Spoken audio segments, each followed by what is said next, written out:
السلام علیکم ورحمۃ اللہ وبرکاتہ۔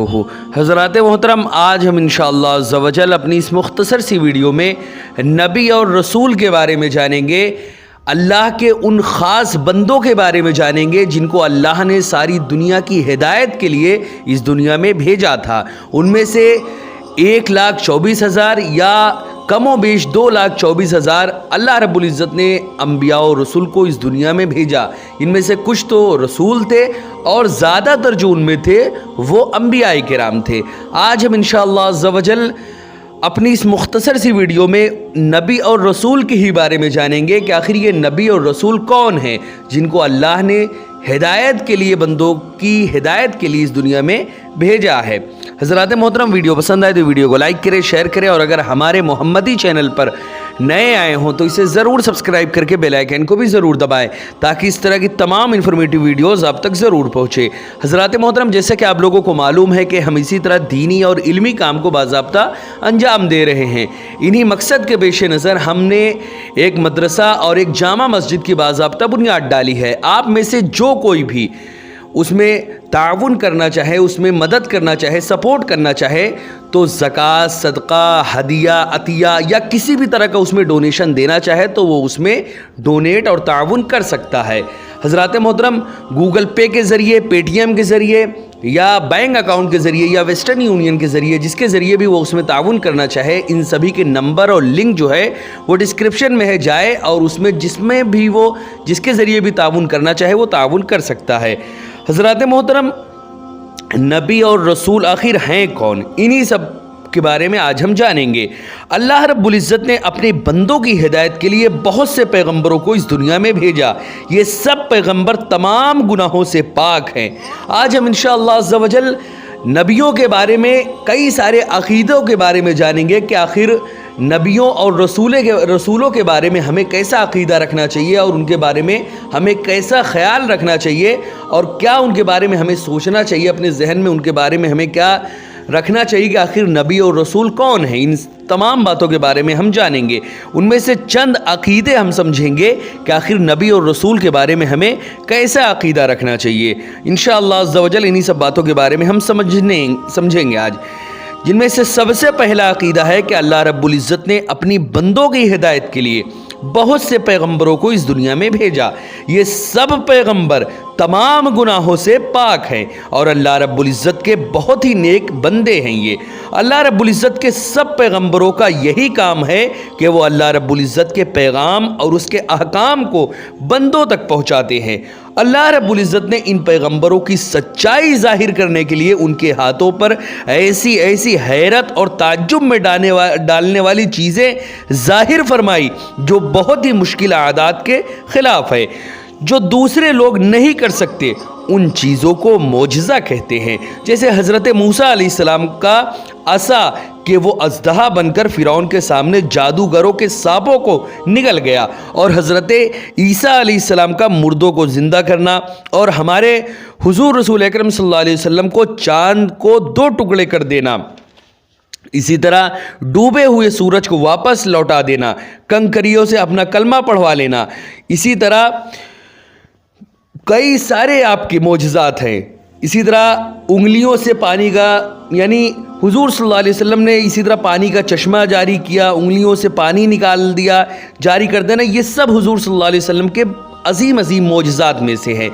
حضرات محترم، ان پیغمبروں کو نبی کہتے ہیں، اور ان نبیوں میں سے جو خداوند کی طرف سے کوئی نئی آسمانی کتاب اور نئی شریعت لے کر آئے وہ رسول کہلاتا ہے۔ یعنی جو اللہ کا پیغام اللہ کے بندوں تک پہنچانے کے لیے اس دنیا میں تشریف لائے، غیب کی خبریں بتانے کے لیے اس دنیا میں تشریف لائے، اس کو نبی کہتے ہیں۔ اور اگر کوئی نبی جو ہے وہ نئی شریعت لے کر آئے، نئی آسمانی کتاب لے کر آئے تو وہ رسول کہلاتے ہیں۔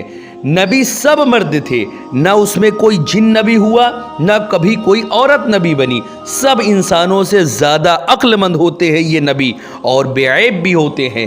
حضرت آدم سے لے کر محمد عربی صلی اللہ علیہ وسلم تک کوئی بھی ایسا نبی نہیں ہوا جس سے کبھی بھی کوئی بھی گناہ سرزد ہوا ہو. یہ سبھی کے سبھی معصوم رہے ہیں, ان سے کبھی بھی کوئی بھی گناہ سرزد نہیں ہوا.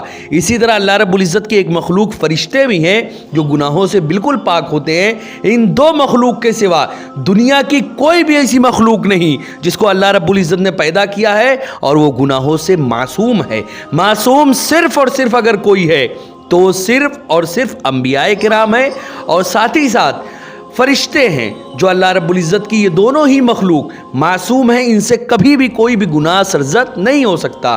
ہاں ان کے علاوہ بہت سے ایسی مخلوق جیسے کہ اللہ رب العزت نے اولیاء کرام کو بھی پیدا فرمایا, اسی طرح صحابہ کرام, تابعین, تبع تابعین, سلف صالحین, ان سبھی کے سبھی یہ معصوم تو نہیں ہیں لیکن اللہ رب العزت نے ان کو گناہوں سے محفوظ کر رکھا ہے. معصوم اور محفوظ میں فرق سمجھ لے. معصوم اسے کہتے ہیں جس سے کبھی زندگی میں کوئی بھی گناہ نہیں ہو سکتا, وہ معصوم ہوتا ہے. لیکن محفوظ اسے کہتے ہیں جس سے گناہ ہونا تو پاسبل ہے لیکن اللہ رب العزت کے کرم اور اس کے فضل سے اللہ رب العزت ان کو ہمیشہ گناہوں سے محفوظ رکھتا ہے, ان سے کبھی بھی گناہ سرزد نہیں ہوتے. وہ ہوتے ہیں محفوظ. یا اولیاء کرام, صحابہ کرام, تابعین, تبع تابعین, سلف صالحین, شہدائے اعظام, یہ سبھی کے سبھی یہ محفوظ ہیں, معصوم نہیں ہیں, یہ محفوظ ہیں. ان سے بھی کبھی گناہ سرزد نہیں ہوتا کہ یہ گناہ کرتے رہتے, نہیں, ان سے بھی کبھی گناہ سرزد نہیں ہوتا. لیکن اگر کبھی ایسا معاملہ ہو کہ ان سے ہو ہی نہیں سکتا, یہ ایسا نہیں ہے. انبیاء اور فرشتوں کے علاوہ گناہوں سے کوئی بھی معصوم نہیں ہے. حضرات محترم, اسی طرح دوسرا جو عقیدہ ہے وہ یہ ہے کہ سب سے پہلے پیغمبر حضرت آدم علیہ السلام ہیں اور سب سے آخری پیغمبر حضرت محمد عربی صلی اللہ علیہ وسلم ہیں, اور باقی تمام کے تمام نبی اور رسول ان دونوں کے درمیان آئے ہیں. حضرات محترم, اگر کوئی ہمارے نبی محمد عربی صلی اللہ علیہ وسلم کے بعد کسی نئے نبی کا دعویٰ کرتا ہے کہ کوئی نئے نبی آئے ہیں یا آ چکے ہیں حضور صلی اللہ علیہ وسلم کے بعد, تو وہ سمجھ لیں یہ بات کہ وہ انسان کافر ہے, چاہے وہ کتنی بھی نمازیں پڑھنے والا ہو, کتنی بھی روزے رکھنے والا ہو. اگر حضور صلی اللہ علیہ وسلم کے بعد کسی بھی نبی کا وہ قائل ہے کہ کوئی نیا نبی آئے گا یا آ چکے ہیں نئے نبی حضور کے بعد, تو وہ انسان کافر ہے. ہاں یہ الگ بات ہے کہ حضرت عیسیٰ علیہ السلام انشاءاللہ عز و جل ان قریب تشریف لائیں گے آسمان سے دنیا پر, لیکن وہ کوئی نئے نبی نہیں ہیں, وہ حضور صلی اللہ علیہ وسلم کے پہلے ہی آ چکے ہیں. اللہ رب العزت نے ان کو آسمان پر اٹھا لیا تھا اور پھر اس کے بعد قیامت کے جب قیامت قریب آئے گی تو ان کو اس دنیا میں پھر اللہ رب العزت بھیجے گا. اس کے بعد اس دنیا میں وہ پھر تشریف لائیں گے اور نظام محمدی کو پوری دنیا میں عام کریں گے. لیکن وہ کوئی نئے نبی نہیں ہے, نئے نبی حضور کے بعد کوئی بھی نہیں آ سکتا. اگر کوئی ایسا مانتا ہے یا ایسا عقیدہ رکھتا ہے تو وہ کافر ہے. حضرات محترم, اسی طرح ان پیغمبروں میں سے جو بہت مشہور ہے اور قرآن مجید اور حدیثوں میں جن کا بار بار ذکر آیا ہے, ان کا تذکرہ اب ہم آپ کے سامنے کر رہے ہیں کہ آخر وہ کون کون سے نبی جن کا ذکر قرآن میں بھی موجود ہے اور احادیث میں بھی ان کا ذکر بار بار آیا ہے. ان کے نام جو ہیں وہ یہ ہیں: حضرت نوح علیہ السلام, حضرت ابراہیم علیہ السلام, حضرت اسماعیل علیہ السلام, حضرت اسحاق علیہ السلام, حضرت یعقوب علیہ السلام, حضرت یوسف علیہ السلام, حضرت داؤد علیہ السلام, حضرت سلیمان علیہ السلام, حضرت ایوب علیہ السلام, حضرت موسیٰ علیہ السلام, حضرت ہارون علیہ السلام, حضرت زکریہ علیہ السلام, حضرت یحییٰ علیہ السلام, حضرت عیسیٰ علیہ السلام, حضرت الیاس علیہ السلام, حضرت الیسع علیہ السلام, حضرت یونس علیہ السلام, حضرت لوط علیہ السلام, حضرت ادریس علیہ السلام, حضرت صالح علیہ السلام, حضرت ہود علیہ السلام, حضرت شعیب علیہ السلام, اور آخر میں ہمارے نبی ہم سبھی کے آقا و مولا حضور رسول اکرم صلی اللہ علیہ وسلم اس دنیا میں تشریف لائے. حضرات محترم, یہ چند انبیاء کرام کا ذکر جو قرآن مجید میں بار بار آیا ہے ان کے نام ہیں. ان کے علاوہ بھی کئی سارے نبی ہیں جن کا اس میں ذکر نہیں آیا, جیسے کہ حضرت شیس علیہ السلام بھی ہیں، اسی طرح حضرت خضر علیہ السلام بھی ہیں، جن کے بارے میں بعض لوگ نبی کا قول کرتے ہیں، بعض لوگ ولی کا قول کرتے ہیں، لیکن جمہور کی جو رائے ہے وہ یہی ہے کہ وہ ایک نبی تھے۔ اسی طرح حضرت حزقیل علیہ السلام بھی اسی طرح مانے جاتے ہیں، اسی طرح ان کو بھی نبی ہی کہا جاتا ہے، روایتوں میں آیا ہے کہ وہ بھی ایک نبی ہیں۔ تو حضرات محترم، یہ چند انبیاء کرام تھے جن کا ذکر میں نے ابھی کیا۔ ان میں سے کئی سارے نبیوں کا تذکرہ ہم نے اپنے اسی محمدی چینل پہ، ہمارا جو ایک پروگرام ہے آدم سے محمد تک، ان میں ہم نے کئی سارے نبیوں کا مفصل بیان کیا ہے ایپیسوڈ کی صورت میں، جس میں آپ جائیں ہمارے اس پروگرام کو دیکھیں انشاءاللہ عز و جل۔ حضرت آدم علیہ السلام، حضرت شیس علیہ السلام اور ان کے بعد کئی سارے نبیوں کا تذکرہ اس میں مفصل انداز میں آپ جانیں گے۔ اگر ان ویڈیوز کو آپ دیکھ لیں گے تو انشاءاللہ عز و جل ان نبیوں کے بارے میں ہر بات تقریباً آپ انشاءاللہ جان جائیں گے۔ حضرات محترم، اس کے بعد جو تیسرا عقیدہ ہے وہ یہ ہے کہ نبیوں پر اللہ تعالیٰ نے جو صحیفے اور آسمانی کتابیں اتاری، ان میں سے 4 کتابیں جو ہے وہ بہت مشہور ہیں۔ توریت حضرت موسیٰ علیہ السلام پر، زبور جو ہے وہ حضرت داؤد علیہ السلام پر، انجیل حضرت عیسیٰ علیہ السلام پر، اور قرآن مقدس کو اللہ رب العزت نے جو سب سے افضل کتاب ہے، وہ سب سے افضل رسول حضرت محمد عربی صلی اللہ علیہ وسلم پر قرآن مجید کو نازل فرمایا ہے۔ حضرات محترم، اسی طرح چوتھا جو عقیدہ ہے وہ یہ ہے کہ خدا کے نبیوں کی کوئی تعداد معین کرنی جائز نہیں۔ کوئی انسان یہ کہہ دے کہ 1,24,000 ہی ہیں، یا کوئی یہ کہہ دے کہ 2,24,000 ہی ہیں، یہ غلط ہے۔ اصل میں کوئی ایک لفظ خاص نہیں ہم کہہ سکتے کہ 1,24,000 ہی ہے یا 2,24,000 ہی ہے۔ اللہ رب العزت ہی اس کی جو اصل تعداد ہے، اللہ و رسول ہی جانتے ہیں کہ آخر اس کی جو اصل تعداد ہے نبیوں اور رسولوں کی وہ کتنی ہے۔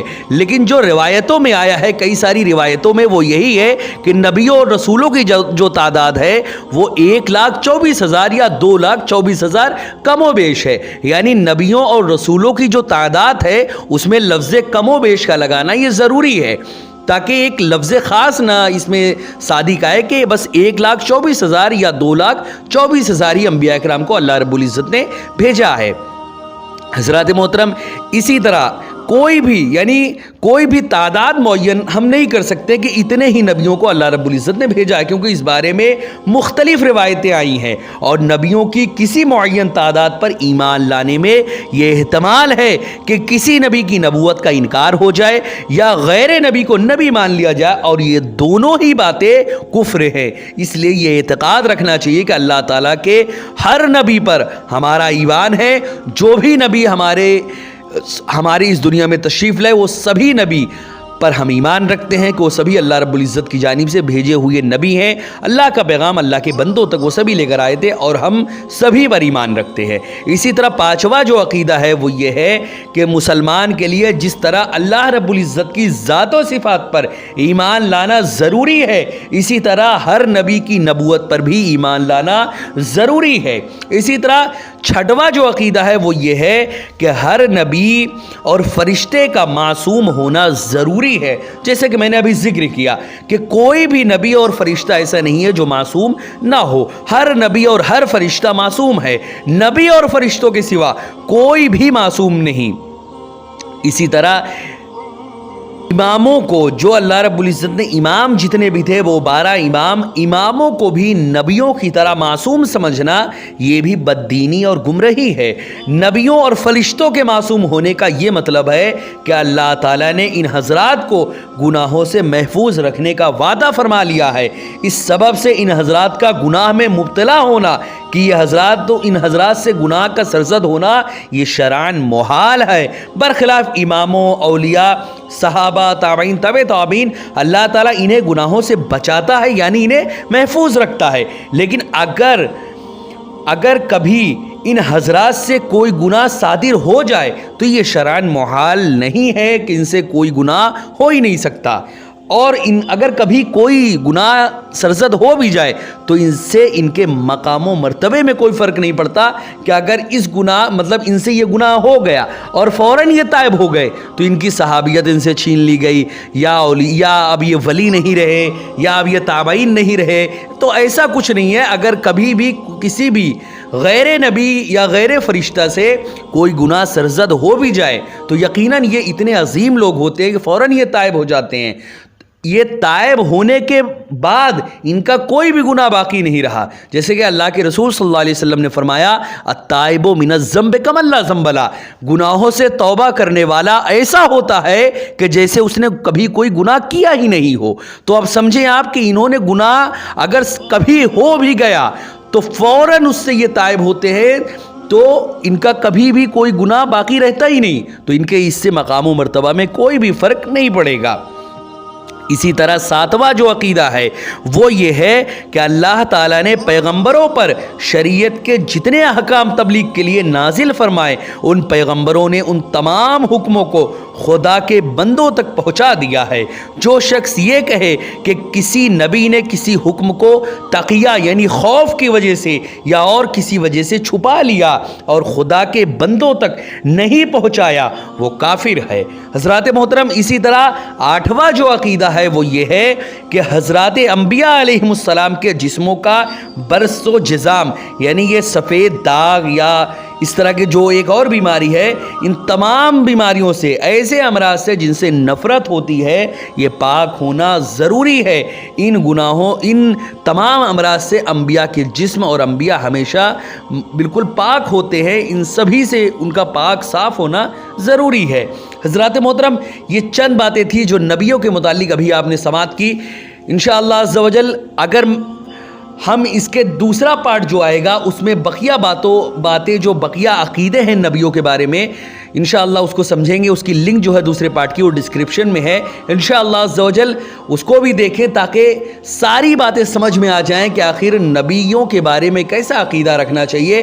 اگر میں اس میں ہی وہ ساری باتیں بیان کروں گا تو یہ ویڈیو بہت زیادہ لمبی ہو جائے گی. انشاءاللہ عز و جل نیکسٹ ایپیسوڈ میں نیکسٹ پارٹ میں بقیہ باتوں کو ہم سمجھیں گے.